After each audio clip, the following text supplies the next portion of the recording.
I'm Luke. So I feel so confident in my ability to navigate Boston that I try to get myself lost. I personally hate being lost, but I really like to explore.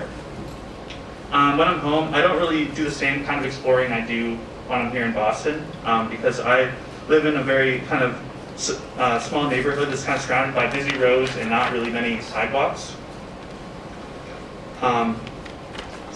And with that, I feel it's very isolated and I feel very safe. With this, it kind of let me kind of get interest in exploring and kind of navigating around the places where I'm going. And I kind of wanted to expand on that while I was here in the city.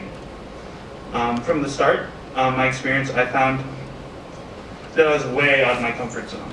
I used Google Maps from going from Gardner Street to my apartment, which if you don't know, that's about 1,000 feet.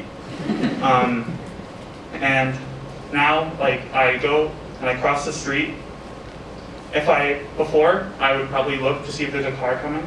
If it was about 2 blocks away, I would probably stop and wait for it to stop. It didn't stop.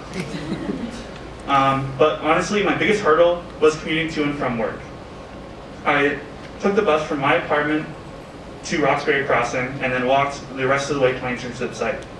I had really only taken the bus through school, so like I knew exactly when I was getting off, where I was getting on, and like I knew everything, but like it was ingrained in the back of my head. With this bus, it took me over a month to get this down. I missed my stop and I had to walk home after work a lot.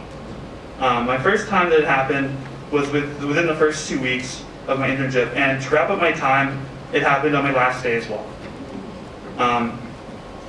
Both times, the bus was about 20 to 20 plus minutes late, so I decided that I was just gonna walk.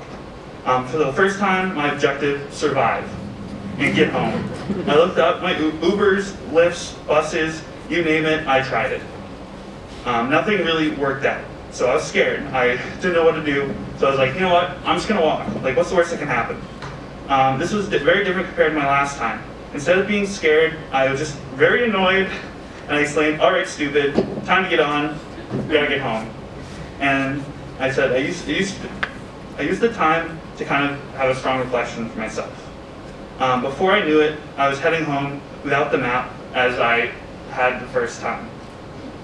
And I could really kind of observe the beauty of the city.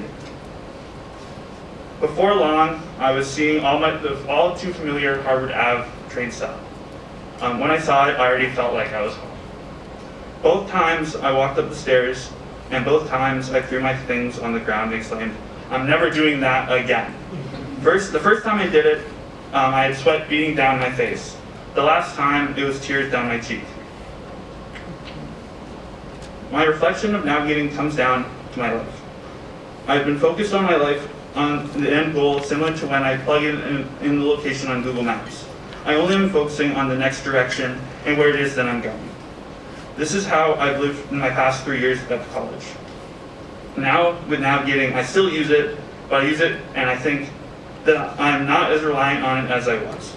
And the time that I've been able to accomplish this semester with the help of my friends who have helped me build with that, I hit that wrong button, oops, sorry. The confidence as well as helping me enjoy the journey, not just the destination itself. Thank you.